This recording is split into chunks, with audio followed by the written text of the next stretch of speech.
ntago gutunga telefone ya iPhone aribyo byakurimbuza kurenza umuntu ujya mu basambanyi. Ntago gutunga telefone ya iPhone byakurimbuza kurenza umuntu ujya mu bapfumu. Mutinyi kisohoka mu muntu, ikinjira cyo mwe kugira gute, mwe kugitindaho. Nabiciye ku ruhande nkubwiza ukuri, telefone ni igikoresho cya satani cyiza, ijana kurinde. Iyo ariyo yose tutarebeye ubwoko bwa telefone na marike ya telefone, n'ikimenyimenyi uzahere kuri gatushe, aho umuntu aguhamagara akakubaza ngo urihe, ukamubwira ngo ndi Nyabugogo kandi ugeze kuri peyaje. Yesu yaravuze ngo mutinyi gisohoka mu muntu, nayo ikinjira cyo nta kibazo gitwaye.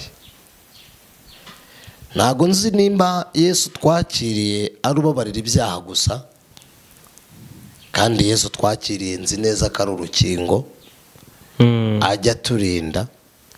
Yaravuze ngo muzakandagira inzoka, muzakandagira scorpion, muzarya ikica, ntago kizagira icyo kigira gute kibatwara. Kereka nimba uzi ko uyu murongo utari mumbwire ngo gusomere.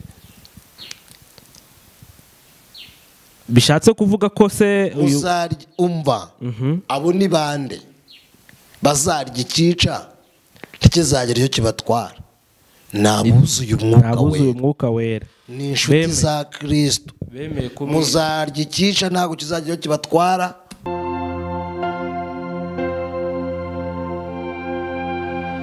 Umutima wanjye uragukeneye mwami.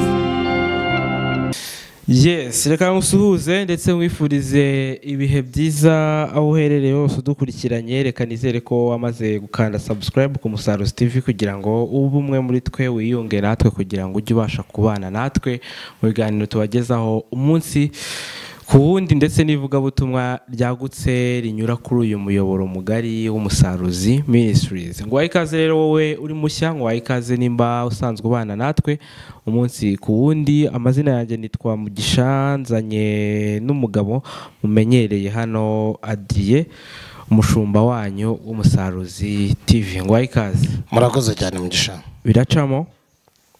Biracamo? Ndasetse ndaho bisanzwe. Tunyuranyemo ariko na Satani atera kwisha. Reka twihangane. Reka dutangire dusenga dukomeze ikiganiro. Amahoro utanga ntagira akagero ndetse ntago arondoreka, ugihumuriza abayafite n'utayata ntago ajya yakurwaho. Aravuga ngo wiringire Imana yiringire ntabura amahoro meza adashira. Aravuga ngo abo Yesu arindishe amaboko ye nta mubisha ubasha kubageraho. Amaganya abasha guhagarika, imitima irengwa n'umucunguzi. Bivuze ngo umutima urindwa n'umucunguzi ujya uhagarika ayo maganya. Ushoboza kugira ngo nkore icyo wampamagariye mu nyigisho tugiye gukora y'uyu munsi, ume kugira ngo mvuge ukuri kwa Bibiliya nk'uko wakumpamagariye, mvuge ibyo ubwira ubw'Imana, mbwira abantu inzira y'umusaraba, mbabwire kugira neza kwawe n'imbabazi zawe n'imirimo ukora n'ibitangaza byawe, kuko waturemeye kuguhimbaza no kugira ngo tuvuge ibigwi byawe n'imbaraga y'agakiza kawe. Himbazwa nyakubahwa Imana, kubera ko waremye ijuru n'isi ukadendeza isi, ukayirema ukayiha ibiyuzuye, kuko ibyari biri muri wowe ari byo watwujuje. N'ubuntu bugeretse ku bundi buntu, n'urukundo rugeretse ku rundi rukundo, n'agaciro waduhaye. Nushoboza kugira ngo mpagarare mu cyo nkurwanira ishyaka mu mbaraga no mu bushobozi by'Imana Data dukorera yaremye ijuru n'isi. Amen.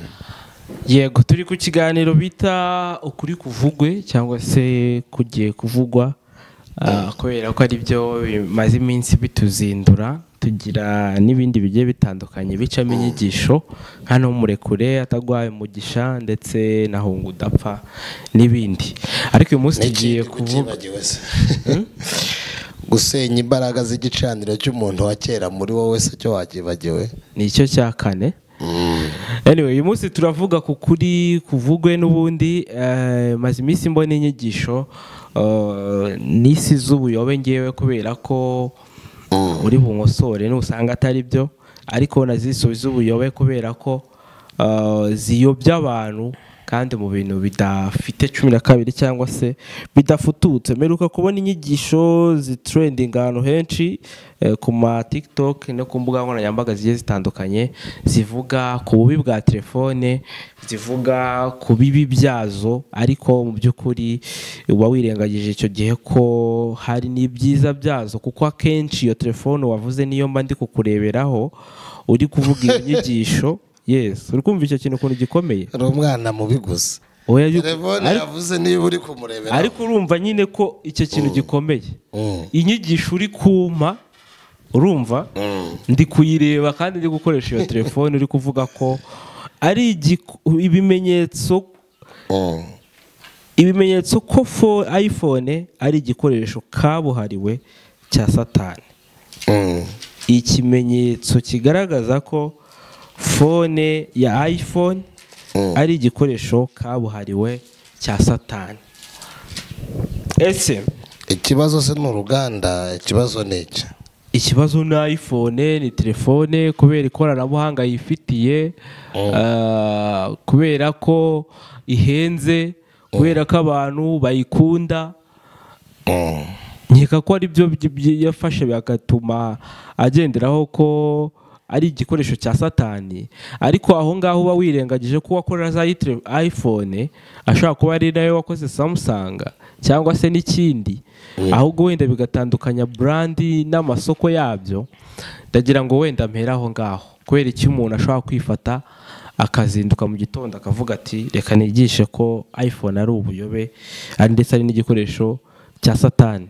Mbese amakuru ashaka kuguha ndetse no kukubwira akenshi nawe ubu yazi cyangwa se nawe warayasomye kuri iyo telefone ya iPhone ufite. Ndetse iyo telefone iyo ushaka ku bwanjye urayiyobora ukayikoresha ubutumwa bwiza, cyangwa se ukayikoresha ibijyanye n'ijambo ry'Imana.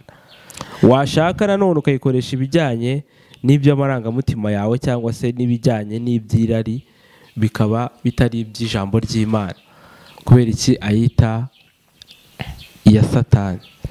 Ijambo ry'Imana mu byakozwe n'intumwa igice cya 1 umurongo wa 8, cyakora muzahabwa imbaraga umwuka wera nabamanukira, kandi muzaba abagabo bo kumpamya Yudaya Yerusalemu ni Yudaya yose ni Samariya no kugeza ku mpera y'isi yose.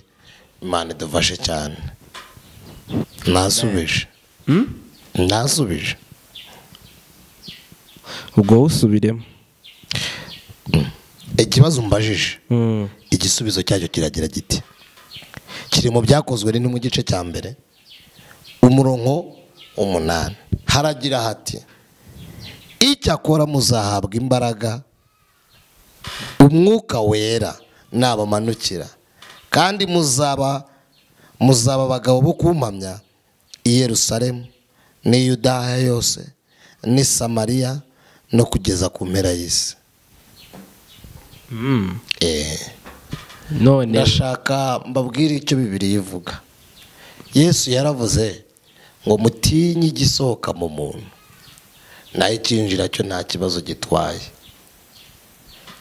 Ntago nzi nimba Yesu twakiriye arubabarira ibyaha gusa, kandi Yesu twakiriye nzi neza ko ari urukingo ajya turinda. Yaravuze ngo muzakandagira inzoka, muzakandagira scorpion, muzarya ikica, ntago kizagira icyo kigira gute kibatwara. Kereka nimba uzi ko uyu murongo utari mumbwire ngo gusomere. Bishatse kuvuga ko se uzarya umva abo ni bande bazarya ikica ntikizagira icyo kibatwara? Nabuzuye umwuka wera ni inshuti za Kristo. Muzarya ikica ntago kizagira icyo kibatwara. Uzi impamvu Bibiliya ivuze ngo muzarya ikica? Ntago ndi bubitware mu buryo bw'ikibwiriza, ndabitwara mu buryo bw'ikiganiro. Nuko Bibiliya izi neza ko ibyica bituri imbere, kandi nuko izi ko tubikoraho buri munsi. Ariko Yesu yaravuze ngo muzahabwa imbaraga umwuka wera nabamanukira. Muri Mariko muzarya ikica ntago kizagira kibatwara. muzaribata umugunzu w'intare muzakandagira inzoka ndetse na scorpion. Scorpion ni iki? Ni ibintu by'ibinyabubasha biryana, ni ibindi nabyo bijya kumera bifite ubumara. Rero nimba birivuze ngo tuzakandagira inzoka na scorpion. Scorpion ni umuriganya, nako inzoka ni abariganya. Ni ibintu byose byaturiganya ubugingo, ni ibintu byose biri behind ya Kristo. Yesu yari azira iterambere, niyo mwita iPhone Yesu yari ayizi. Ushobora no gusanga nanjye nyifite, nawe uyifite cyangwa n'undi ayifite. n'urugero, ntago telefone ariyo yica kurenza abantu bagira ishyari. Ntago gutunga telefone ya iPhone aribyo byakurimbuza kurenza umuntu ujya mu basambanyi. Ntago gutunga telefone ya iPhone byakurimbuza kurenza umuntu ujya mu bapfumu. Mutinye ikisohoka mu muntu, ikinjira cyo mwe kugira gute, mwe kugitindaho. Nabiciye ku ruhande nkubwiza ukuri, telefone ni igikoresho cya Satani cyiza, ijana kurinde. Iyo ariyo yose, tutarebeye ubwoko bwa telefone na marike ya telefone, n'ikimenyimenyi uzahere kuri gatushe, aho umuntu aguhamagara akakubaza ngo urihe, ukamubwira ngo ndi Nyabugogo kandi ugeze kuri peyaje. Icyo si igikoresho cya Satani. N'ikimenyimenyi uzarebe iyo mwita smart ndekafone, mbikureho smartphone, uzabirebera ibintu ushyira kuri YouTube, n'ibyo urebera kuri TikTok, n'ibyo uzareba kuri Instagram, n'ibitutu uzatukanira kuri X, meme na comment mwirirwa mudutuka. Ni ibikoresho bya Satani. N'ubusa uziri gucaho ureba. Ariko nuko ari ibikoresho bya Satani, nkurikira tuganire gato. Twemere ko aho Satani aciye n'Imana ihanyura, kandi twemere ko naho Imana ica na Satani haca, bitewe n'uwinyuzemo n'igihe haciriye n'imbaraga z'uwanyuzeho.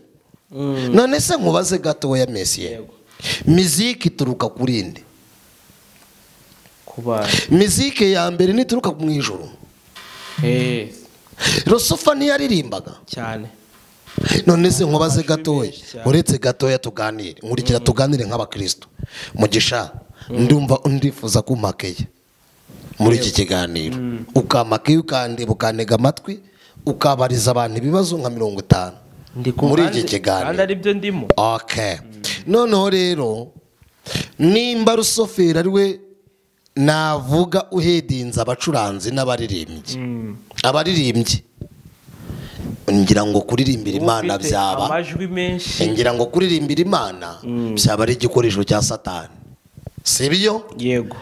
Gucuranga muzike ya mbere ituruka kuri ndi muri Bibiliya, ituruka ku rubyaro rwa Kayini. Kayini? Yes. Na niyo mpamvu uzabona abaririmbyi benshi badakijijwe, abacuranzi, kubera Kayini yisha. Umwuka wa Kayini uracyabagendaho. Akunda ingoma akazicuranga, ariko uzarebe ibisigisigi by'abacuranzi bambara nk'amayibobo abenshi. Abaririmbyi baririmba indirimbo za gospel ariko imyambaro ugasanga ni mayibobo. Kubera ikiza imbaraga zaho bakomoka uwo mwuka uva. Abadafite imbaraga zo gutsinda iyo karande yo kwa Gahini, n'abadafite imbaraga yo gutsinda ubwibone bwo kwa Rusofa, nta gushidikanya bakorera Satani rwose, baramukorera mukuri kwiruye. Ashaka azabaririmba twuzura rena, ariko adakijijwe, atuzura umwuka wera, atihana ibyaha, nta gushidikanya n'umwagenti wa Satani mwiza. Icyo kiroroshye. Reka tugere rero kuri izi telefone. Ni koko ibintu mwene data yavuze n'abandi bavuga nibyo. Ruriya rubuto rwa pome rufite icyo rusobanura, ni ikirango cyabo nyine kijyanye n'iki. Ndashaka mbanze mbakurira inzira ku murima, mbabwire ko ba nyirizi telefone batuzura umwuka wera, nubwo twebwe abazifite twuzura umwuka wera. Bakorera Satani, bagendana nawe, bararana nawe, inganda zabo baraterekera imihango ya gishitani kugira ngo n'izo telefone zikundwe zinamenyekane. Barabikora rwose, barabikora.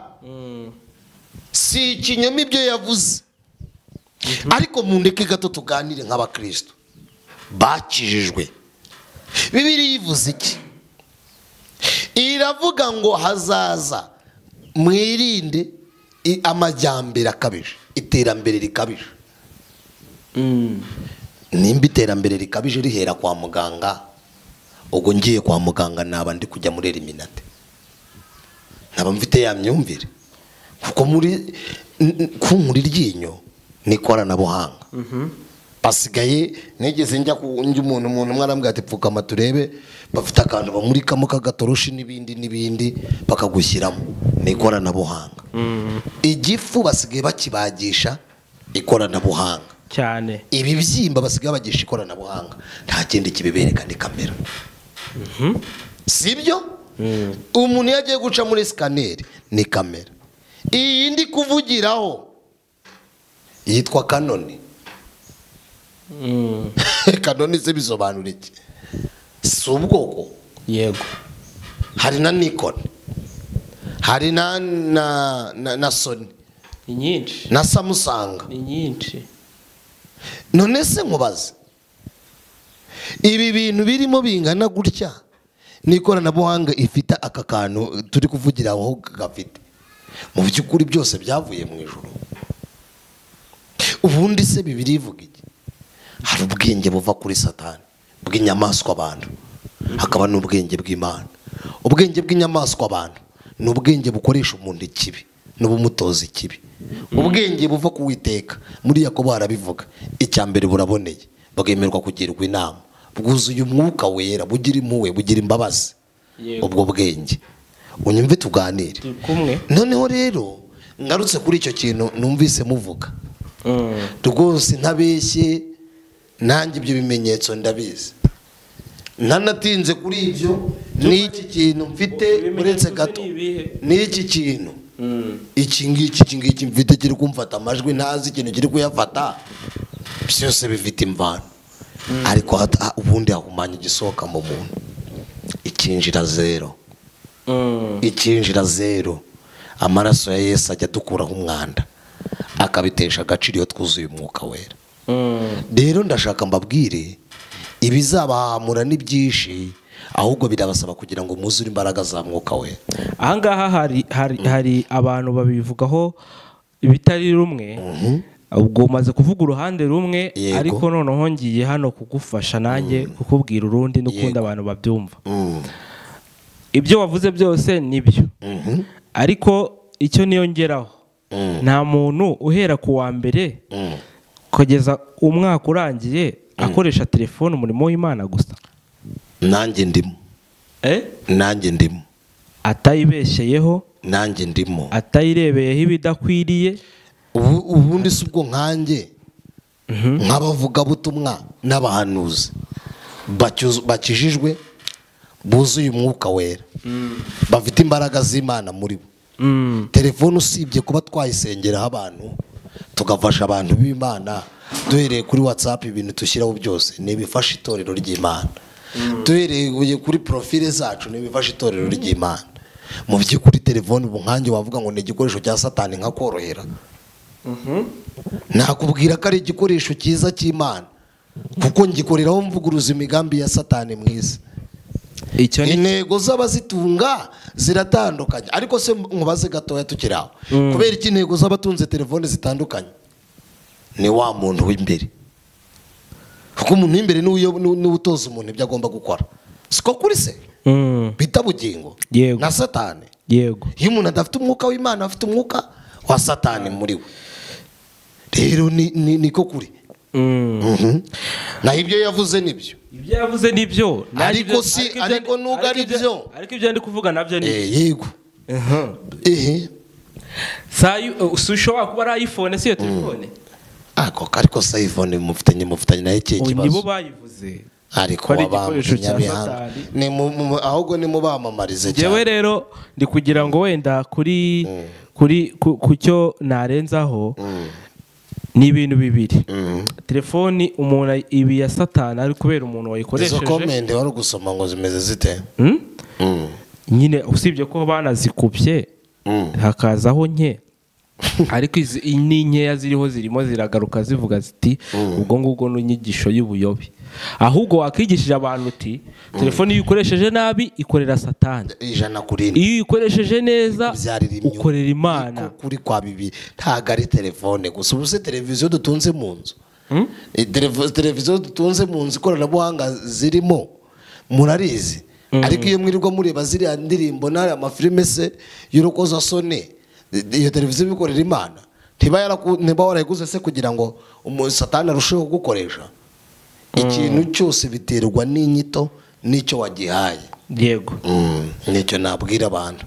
Naho muhumure rero abantu ibintu bihahamura abantu mucyakora ndabahumuriza muri Kristo, mbabwire ngo muzahabwa imbaraga, Umwuka Wera nabamanukira. Ingorane dufite ngiye gusorezaho muri iki kiganiro nuko twuzuye Yesu wo ku rurimi. Niyo mpamvu n'imbeba iyo tuyibonye tugira ubwoba.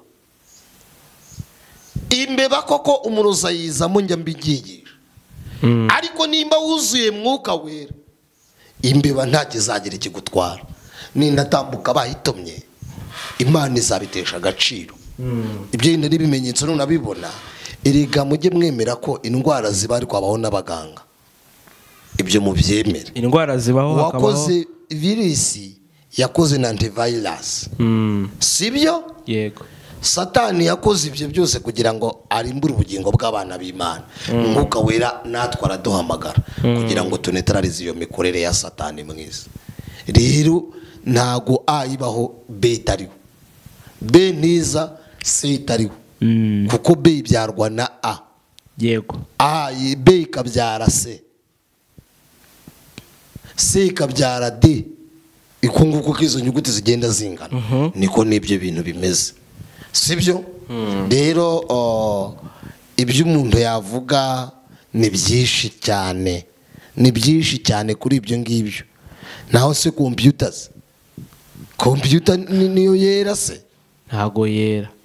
Ubu se ko numva muri gutinda kuri iPhone, iyo telefone yindi mutindaho, niko nkubaze gatoye. Iyo ukozeho kuri touch ni scan amaraso. Si amaraso si yatuma telefone ifungurwa cyangwa ibuja cyane. None se nimba ari amaraso n'ifoto hakomeye iki? Hakomeye amaraso. None se ubu tujye tuvugisha ukuri, ibyo ni ibiki muvuga? Gufungura telefone si amaraso ayifungura? Si ukoraho gutya wakoraho ikajya yabuja byonyine no kurebamo ni amaso. None se ubu tuvuge ngo hahumanye igisohoka mu muntu, ibyinjira byo mugiye kubibona byinshi, inzaduka zo muzazibona. Satani azateza imbere ibye na Yesu azateza imbere ibye. Ibyo mubyumve nk'ukuri. Naho ibyo yasobanuye byose ni ukuri, ndemeranya nawe.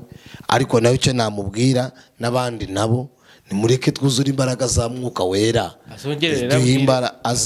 Azakore part 2, asobanurira abantu ashaka kuyikoresha byiza. Azabikora, nzi ko ari umuntu w'Imana, nzi ko agira ibintu by'Imana byenda, uretse ko nawe ntazi ari igihe nawe abeshya mbonyine.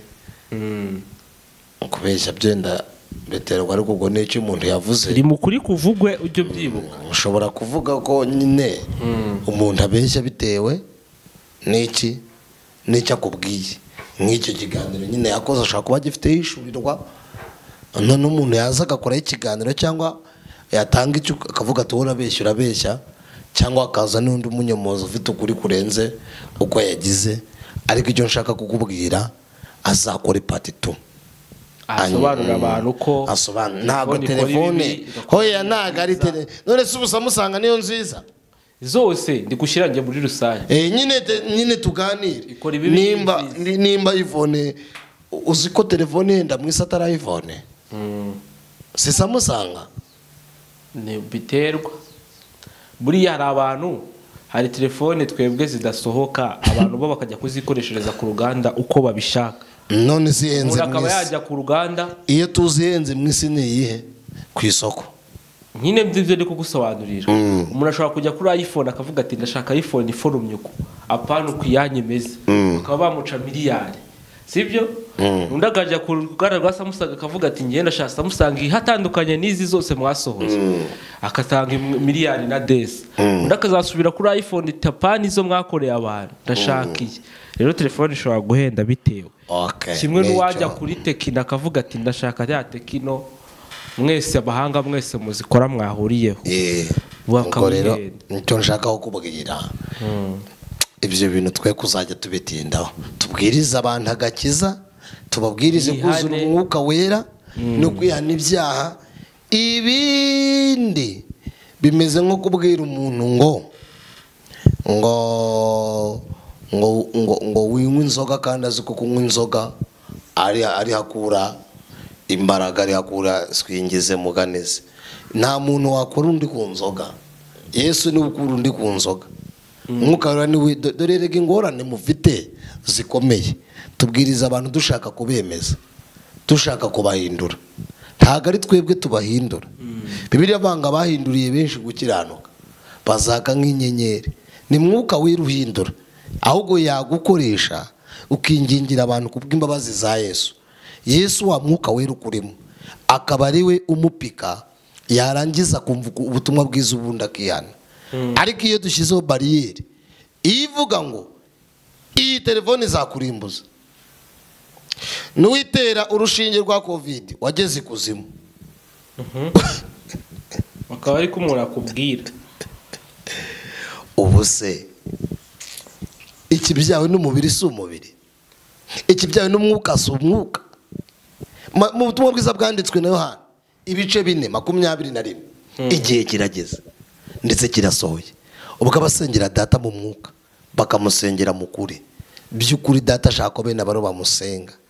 Imana ni umwuka, n'abayisenga bakwiriye kuyisengera mu kuri ndetse no mu mwuka.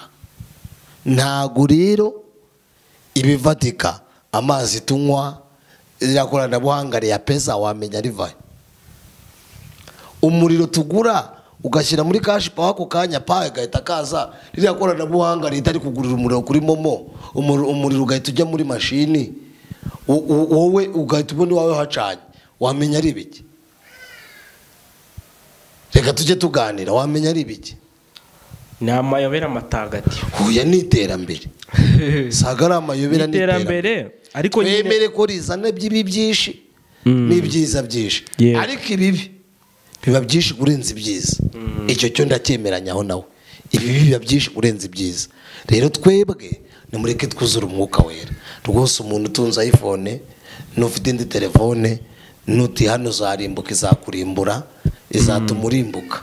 Nawe wicira imanza ubwoko n'ubu wahamuke, ukwiye kurengura urwego kuzura umwuka wera. Nicyo navuga, sinzi nimba ari ikindi wambaza. Ngomba kuvugwa, tujye tuvuga ukuri nko kuri mu mitima yacu. Ndagira ngo n'ubundi tuze gusoreza ku nama. Uzi iyo telefone ari umuntu uba warayisengeye ngo ayibone. Hari n'umuntu uvuga ngo kugira ngo n'umurimo w'Imana neza nkeneye telefone, akicara hasi akayisengera. Ubu se reka nkubaze, ibyo reka tubyiyorere. Ubu ngubu simfite simba kuri WhatsApp. Umuntu uri muri Amerika ntiyanyandikira. Yego. Noneho ntunge gatushe yanyandikira. Hoye. Kumamagara ose amafaranga nubwo yampamagara, uza amafaranga byamutwara. None se si satellite? Yego. Siguruka nijwi ryangirika mugeraho. None se ubundi tuganire, satellite ba mu kirere yakozwe nandeze nk'abantu. None siri mu ijuru ara iPhone na satellite gikora se ikintu gifite ubumenyi buhambaye niki? Nsubiza tuganire. Satellite. None se kidu satellite sizi indege zikoresha? Ntago mwirirwa muzigendamo, ngeze ndanayikandagiramo. Siyo satellite siyo bakoresha ikagurutsa indege? Yego. Niyibuze bayishakira. None si indege. Ubu imodoka ni idafite ikoranabuhanga rya hatari. irayigira ntabwo haje imodoka zisigaye ziguruka cyane none se ibyo ni ibiki niyitwara ibyo ni ibindi ibiki bintu bigiye bitandukanye ahubwo kubera impamvu uvuga ngo ni n'inyigisho z'ubuyobe ugomba guhindura cyangwa ugakora part 2 tekereza ko ikoranabuhanga turi kugenda noneho nge sinzita inyigisho z'ubuyobe ibyo yavuze ni ukuri ahubwo azuzuze tekereza nk'igihe turi kujyamo hari igihe wabura telefone ukanapfa cyangwa se n'ubuzima bwawe ntibugende kubera ko wabuze telefone ubwo telefone usanga irimo kwivuza oya nizo biro abantu benshi biro zabo zisigaye ziri muri telefone biro y'umuntu na adresse y'umuntu isigaye muri telefone n'akazi kawe uhuza n'umugore wawe uri mu rugo cyangwa n'icyo navuga ngewe kuri ibyo rwose muzahabwa imbaraga umwuka wera nabamanukira mureka amatiku reka tubiveho ibya telefone ahubwo twirebere abantu bashobora kuba bashaka kwihana ahubwo umuntu byacumuje wakurikiranye kino kiganiro cyangwa bikamugusha niyihangane nawe ntamurakara ibyo yavuze ni ukuri ahubwo byenda nuko atababwiye ko umwuka wera netralize iyo mikorere yose ariko umwuka wera usengera umuntu urwaye rushwima rugakira umwuka wera uba ufite umuntu urwaye abadayimoni ari muri Amerika ukavuga ati we dayimoni ndagutegetse ngo hunga dayimoni zikagenda umwuka wera n'utatesha agaciro imihango n'imiziro bakora kuri izo telefone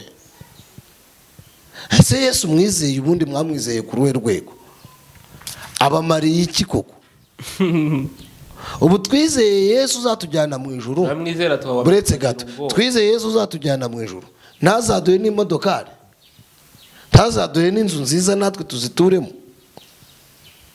twizeye Yesu uzatujyana mu ijuru ese iriya firigo burikorwa n'ikira ikintu gikonjesha ibintu biriya bintu ubundi bigashyuha ariko mwarekeye aho yaba tugeraho tuba twaragezeyo kera ikuzimu ariko Yesu ni umwami aleluya Yesu ni umwami afite ubushobozi afite imbaraga reka dusengera abantu ndasenze kugira ngo umuntu wese wacitse ururondogoro akagwa umwuma wongere umwambike imbaraga ubwenge bw'Imana budusure imbaraga z'Imana zisenye ibicaniro byose by'abadayimoni mu izina rya Yesu amen.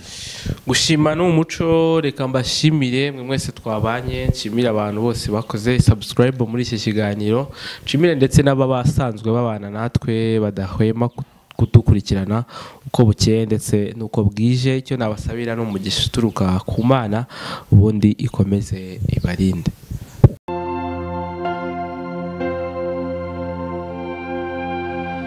Umutima wanjye uragukeneye mwami